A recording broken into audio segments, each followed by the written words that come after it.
Good morning everyone. এখন বাজে 5টা, মানে একটু আগে অন্ধকার ছিল, এখন দেখো কতটা কুয়াশা। তো আমি সকাল সকাল কিন্তু উঠে পড়েছি, আর এদিকে আমার বর মেশিন রেডি করেছে। তো আজকে কিন্তু আমি 5:30 নাগাদ বাড়ির পুজো দিয়ে নিয়েছি। এখন যাবো আমি বাগানে পুজো দিতে। হ্যাঁ, তোমরা ঠিক শুনেছো, এখন যাবো বাগানে পুজো দিতে। তো কেন, কিসের জন্য, অবশ্যই দেখতে থাকো, সবটাই তোমাদেরকে বলছি, চলো।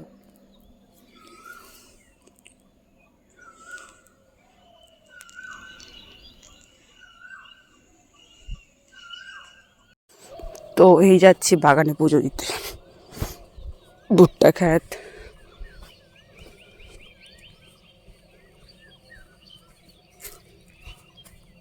চারিদিকে কেউ উঠেনি এখনো, কুয়াশা। 5টা 5:30 নাগাদ কে বা উঠে।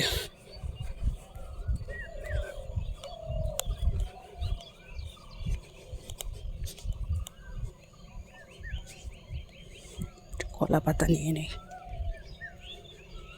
এতটা সকালবেলা থরথরিয়ে কাঁপতে কাঁপতে স্নান রান সেরে বাড়ির পুজো দিয়ে চলে এলাম বাগানের একটা কোনায়। পুজোটা দিয়ে তারপর যাব। এবার অনেকে বলবে কিসের পুজো, কেন পুজো, তো চলো দেখতে থাকো। আগে বললে তো এখানে কাহিনী কি কি? শেষ, তো আগে দেখো।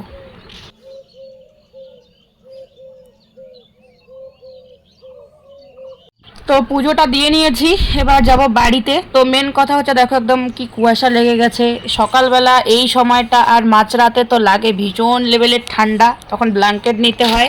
আর এই দিকে আবার সারাদিন জুড়ে গরম, মাঝখানে মাঝখানে এমন গরম পড়ে যায় যে ফ্যানে একেবারে ফুল স্পিড দিয়ে আমরা হাওয়া খাই। মানে ব্যাপারটা কীরকম হয়ে গেছে, ঠান্ডা গরম মিক্স করে চললে পরে মানুষের তো শরীর খারাপ হবেই, বিভিন্ন ধরনের রোগ ব্যাধিও হবে। তো কি আর করা যাবে, প্রকৃতির নিয়ম। তো এই দেখো আমি যাচ্ছি এখন বাড়িতে, পুজো দেওয়া হয়ে গেল। তো মেন কথা হচ্ছে আজকে আমাদের মানে আমার বরের যতটুকু আছে আছে, যতটুকু নাই নাই, সে নিয়ে আর কথা মানে বাড়াবোই না। আমি অন্যরকমভাবে ব্লগ দেওয়ার চেষ্টা করছি এখন।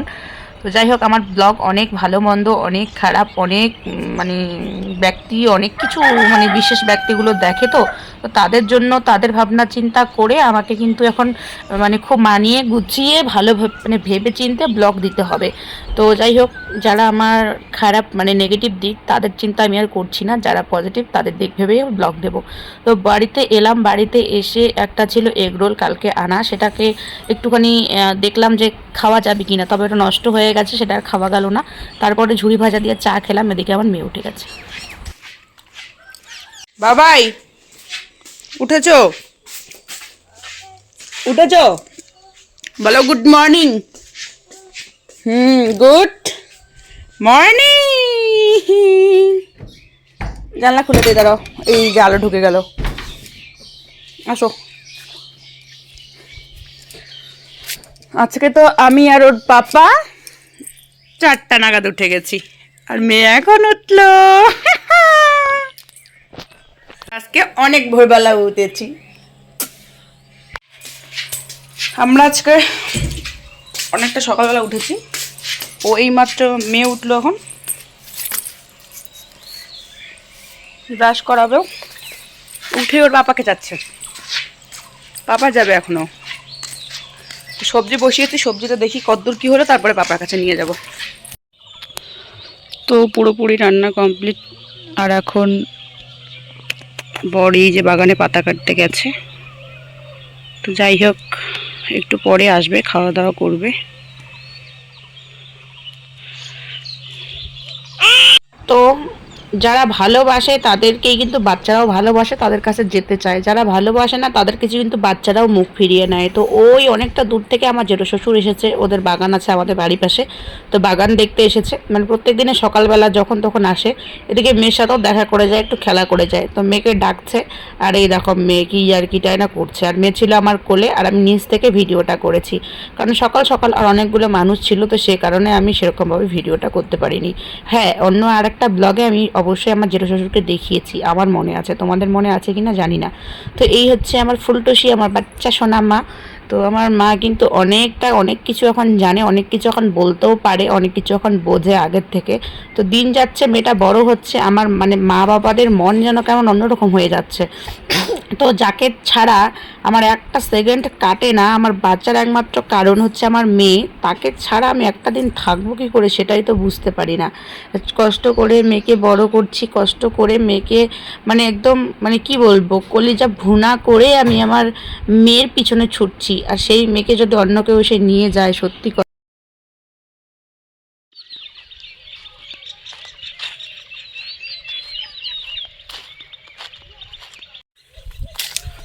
খাওয়া দাওয়া করলো, লেবার শুদ্ধ আমাদের মালিক বেরোলো। এই যে এই জিনিসটা, এটাকে আমি খুব সকালে ভিজিয়ে রেখেছি, উঠেই ধুয়ে দিয়েছি, ধুয়ে টুয়ে দিয়ে চেয়ারের মধ্যে রেখে দিয়েছি।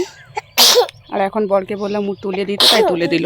ধরে তোলা বা ধরাধরি করা একদমই সম্ভব হয়ে ওঠে না, দুজন লাগে।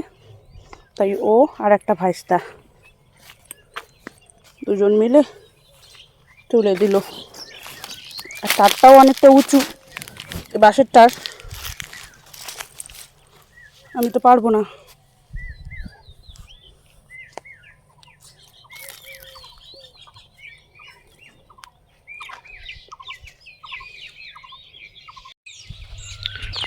ওর পাপা কাজে গেছে আর আমাদেরকে বলে গেছে পাতাগুলো সকালবেলা কাইটে রাখলো, পাতাগুলোকে দেখতে, যতক্ষণ পর্যন্ত না পাইকার আসে, গাড়ি না ঢোকে, ততক্ষণ পর্যন্ত দেখতে বলেছে। তো চলো পাতা দেখতে যাচ্ছি, তোমাদেরও সাথে শেয়ার করব। আজকে বড়ের 3টা মেশিন বেরিয়েছে, একটা এদিকে কাটছে, একটা জল পেশে, একটা বাড়ির পাশে। এই যে আমাদের পাতা এখানে রাখা হয়েছে।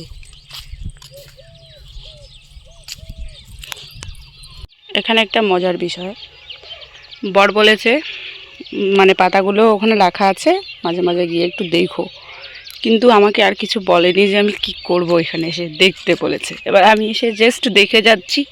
এবার অনেকে বলছে আমাকে, এখানে যারা যারা দেখতেছে, যে পাতাগুলো এই যে ভিতর থেকে নাকি ছড়িয়ে দিতে হবে, নাইলে ভিতরে পাতাটা জ্বলে যাবে, নষ্ট হয়ে যাবে, নাড়াঘাটা করতে বলতেছে। তো আমি তো জানি না কি করব এখন।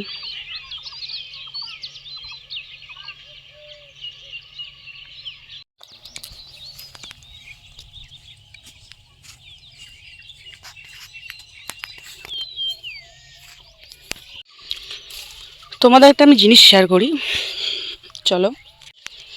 এই ভুট্টা খেতে এখন একটু আগে বীজ দেওয়া হলো, তাই মেয়েকে নিয়ে ঢুকলাম না, মেয়েকে রেখে আসলাম। এই যে জবা গাছটা, ঠিক এতটুকু একটা ডাল আমি বাড়ির থেকে এনে এতটুকু একটা ডাল এখানে বসিয়েছি। সেই ডাল এখন দেখো নিম গাছের সমান হয়ে গেছে, মানে কলা গাছকে হার মানিয়ে দিয়েছে, নিম গাছের সমান হয়ে গেছে। আর একটা জিনিস তোমাদের সঙ্গে শেয়ার করি, এই যে এই কলা গাছে দেখো পিঠ চলে এসেছে, মোচা ফেলেছে, আর এই কলার গাছেও দেখো মোচা ফেলেছে। আমি আমার বাপের বাড়ি থেকে 2টো কলার চারা এনে এনেছি, একদিনে লাগিয়েছি, একে গাছের মানে একের থোপের কলা গাছ। একবারে 2 গাছ বড় হলো, একবারে 2 গাছ ছোট ছোট চারা দিল, এবার একবারে 2 গাছ পিঠ দিয়েছে, মানে মোচা ফেলেছে।